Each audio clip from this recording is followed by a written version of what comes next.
Maintenant, nous allons nous occuper des roues de devant.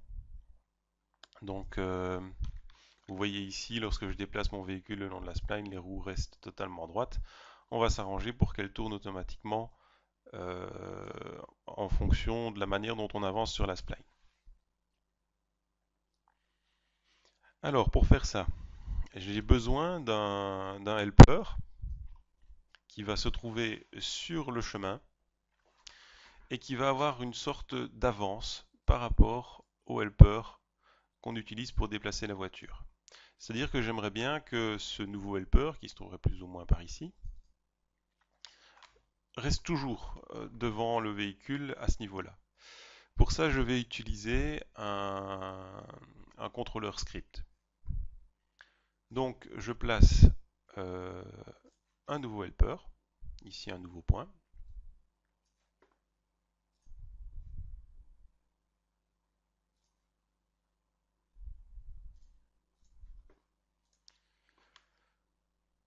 Je répète la même opération que tout à l'heure, c'est-à-dire que je crée un pass constraint, donc animation qui est constraint, pardon. Euh, pass constraint, voici, même chose que tout à l'heure, je supprime les clés d'animation. Je place mon helper ici, et donc le but c'est, lorsque je déplace celui-ci, je veux que celui qui est devant se déplace de la même manière. Je veux aussi pouvoir gérer dans Max facilement la distance à laquelle il se trouve par rapport à celui-ci. Alors pour faire ça, je vais avoir besoin d'un manipulator. Donc vous allez dans les objets, les helpers de Max, manipulator, et vous prenez le slider.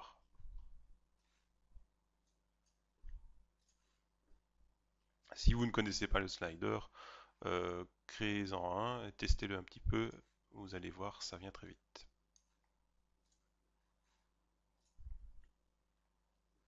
Donc le slider que l'on peut lier à beaucoup de choses dans Max.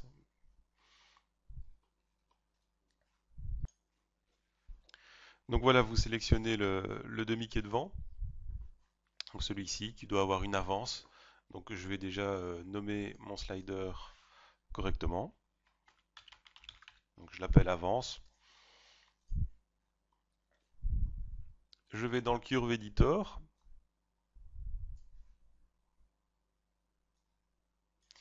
Dans le Curve Editor, je vais chercher les contrôleurs de ce helper. Voilà, donc vous voyez ici point 0,45. N'oubliez pas de nommer vos objets. Ici, c'est pour le besoin du tuto. Je vais assez vite, je ne les nomme pas, mais c'est quand même assez important de nommer les objets pour s'y retrouver. Alors dans Path Constraint, je vais sur le pourcentage, donc le pourcentage de déplacement le long de la spline. Clic droit, Assign Controller. Et dans la liste des contrôleurs, je choisis Float Script. Donc vous voyez que la valeur ici est de 0,3. C'est la valeur qu'il avait au moment où j'ai placé le script, le float script. Et donc j'aimerais que la distance sur la spline de celui-ci soit la même que celui-ci avec une avance qui sera gérée par mon slider. C'est plus compliqué que ça, mais pour le moment on va juste s'occuper de ça et on verra par après comment encore compliquer un petit peu les choses. Alors pour que la distance sur la spline soit la même que le helper qui se trouve ici, on va ajouter une variable. Variable que je vais appeler ici chemin. Donc je donne le nom de la variable, je crée la variable qui s'ajoute ici en dessous, et ensuite je lie cette variable à un contrôleur dans Max, donc ici assign track. Je vais retrouver les contrôleurs de cet objet-ci. Alors moi je sélectionne l'objet, comme ça il se met en surbrillance dans la liste des objets et je le retrouve plus facilement.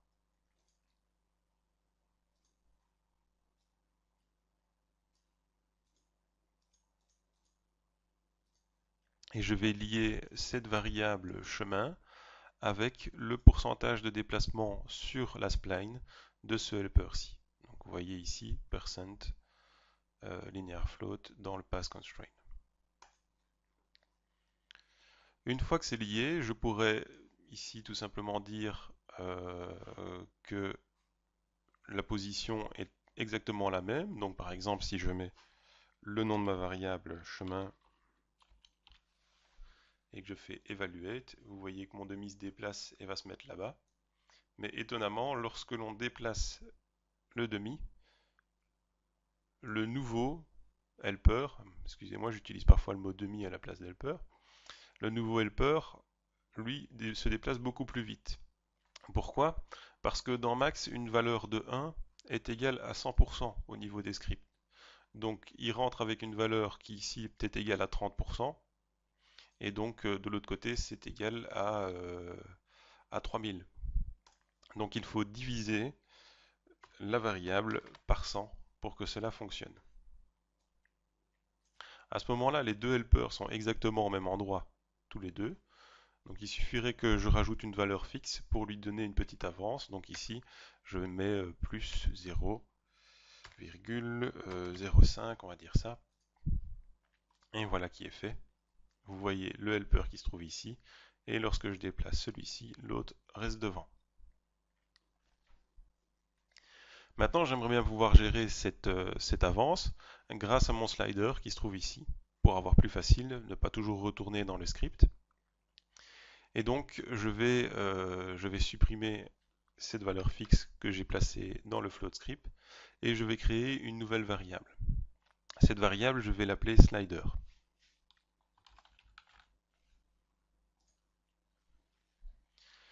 Même chose que tout à l'heure, je vais faire assign track pour assigner une valeur à cette variable.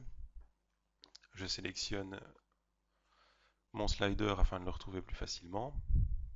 Le voilà. Et je lis à value. Maintenant, dans mon expression, ici, il suffit d'additionner la variable slider. Alors par défaut, le slider a un maximum qui est assez élevé, qui est placé sur 100. Donc ici, temporairement, je vais modifier le maximum du slider et je vais le faire passer à 1. Je vais mettre mon curve editor de côté. Voilà. Donc maintenant, si je manipule le slider, ici, vous voyez que je peux gérer l'avance du helper qui se trouve ici par rapport à celui-ci.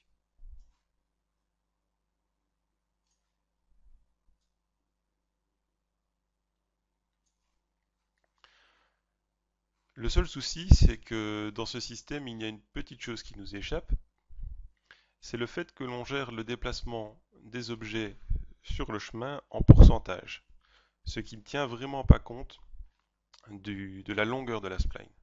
C'est-à-dire que si je modifie la longueur de ma spline, la distance entre les deux helpers va changer. Forcément, vu que c'est du pourcentage, euh, un pourcentage, 1% d'un kilomètre, c'est pas la même chose qu'1% de 100 mètres, vous serez d'accord avec moi. Alors comment va-t-on faire pour pouvoir avoir une distance constante, même si on édite la spline par après, parce que le but forcément c'est de pouvoir modifier la spline en cours de route, et donc faire quelque chose d'un peu plus sympathique. C'est d'ajouter à l'intérieur de notre expression la longueur de la spline dans les variables. Alors comment je vais faire ça? Je vais créer encore une nouvelle variable, variable que je vais appeler spline.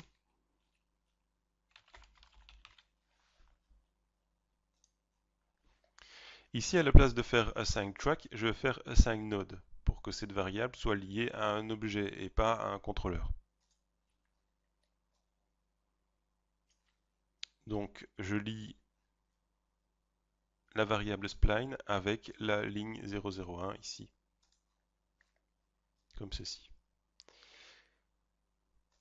Et donc, dans mon expression, je vais ajouter la longueur de la spline comme variable Et c'est assez simple, au fait, il suffit de diviser euh, la valeur du slider par la longueur de la spline.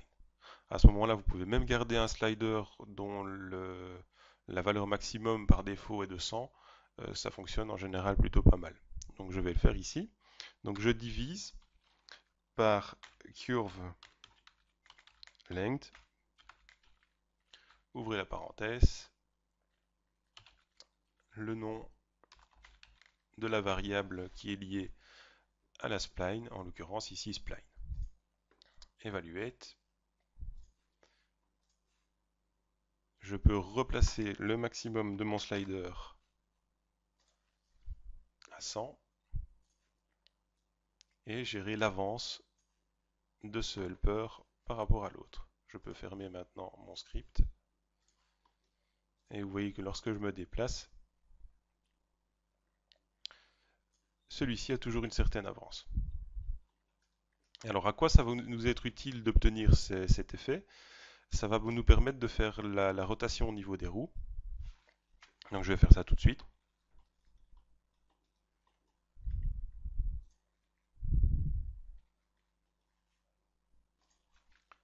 Donc maintenant je vais placer des helpers qui vont se trouver vraiment devant les helpers qui contrôlent les roues, ce qui va me permettre de gérer l'orientation des roues dans les tournants. Donc je place de nouveaux helpers que je vais aligner par rapport ici aux helpers des roues et puis je vais les avancer afin de les mettre à la même hauteur que le nouveau demi qui est ici, le nouveau helper, pardon. Et je vais reproduire la même chose de l'autre côté.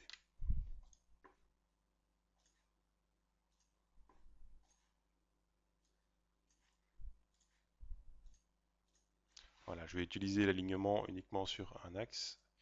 Comme ça, je suis sûr de les avoir vraiment à la bonne hauteur. Je vais encore mettre un intermédiaire. Vous verrez que j'aime vraiment bien les intermédiaires.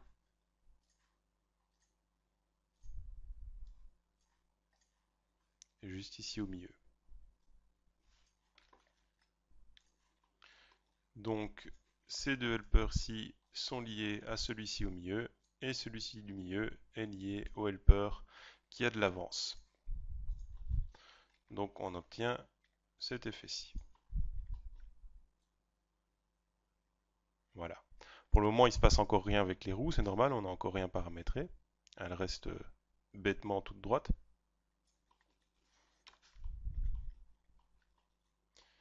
Donc, pour que les roues tournent automatiquement dans les tournants de manière correcte, on va dire, je vais aller rechercher le helper qui contrôle la roue, le même que tout à l'heure pour les roues arrière. Je vais dans le contrôleur Lookit, c'est le fameux contrôleur qui regarde vers le haut qu'on a utilisé au niveau de la suspension. Si vous vous souvenez bien, dans la première partie, je vous avais dit que ce serait utile plus tard.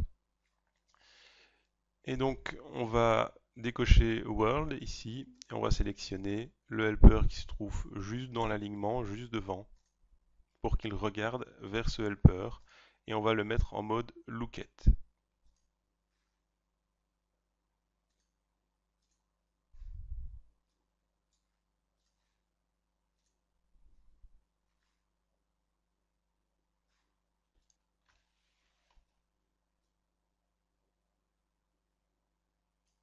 Alors ici, on voit que j'ai quand même un petit problème. Ça fonctionne pour cette roue-ci, mais pas pour l'autre. C'est sûrement un petit problème d'axe. Je vais regarder à ça tout de suite.